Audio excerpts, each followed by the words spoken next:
Today's August 7th. I'm in front of UU Church in Auburn, Maine. I have with me one of my guys. His name is Robert.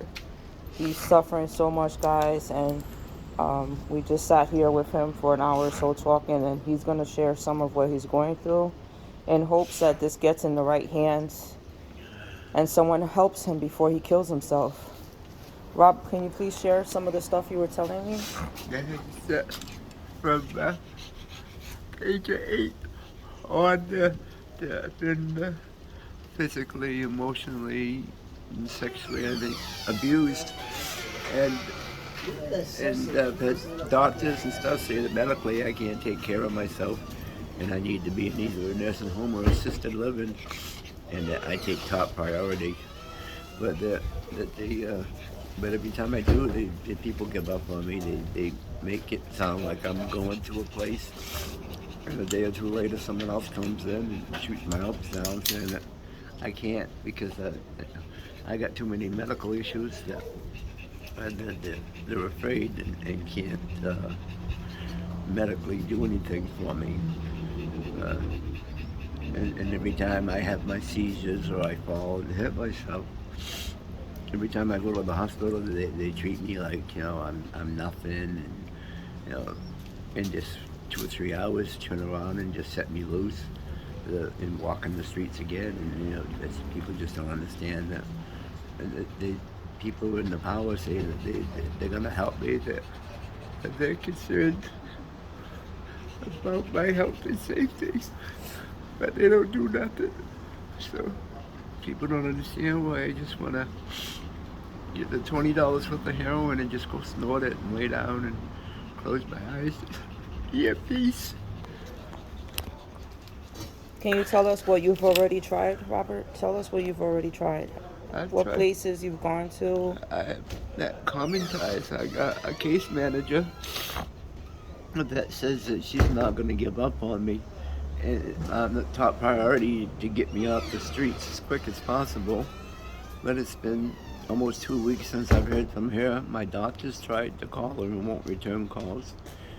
And my doctor says that she can't do nothing to get me off the streets, that I have to be in the hospital for 48 hours and have a social worker from there call my doctor, and then together they could do something to put me somewhere where I can be medically taken care of, because I haven't taken my meds for, I don't know, over 2 months. Can you tell us why you haven't taken your meds? Because I get confused. I forget when to take them, and they're all in bottles, and I don't know how to set them all up. And someone says to call Induscogan Home Health because they got a federal grant they got a traveling nurse would come to me a couple of times a week to help me put my medicines together.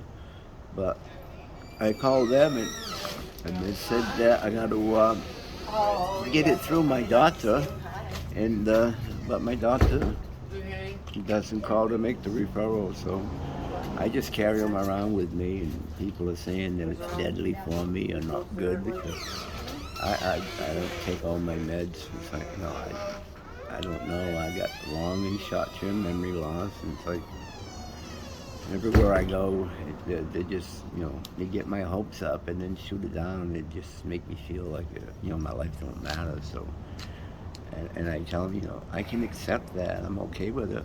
And why can't they accept the fact that I'm tired of going through the pain and suffering? I can't sleep at night because of nightmares and flashbacks. I just want to have peace and have no pain. Never go to sleep. How old are you, Robert? 65. Can you tell us what just took place yesterday I don't remember what. when you went to the hospital last night? Yeah, and I told the doctor that I'm in a lot of pain, and that my plan is I'm telling people that I went out and I bought $20 worth of heroin that I keep close by, and then she says, "Well, are you saying this because you're being discharged and the people that helped you to get you here told you to say that?"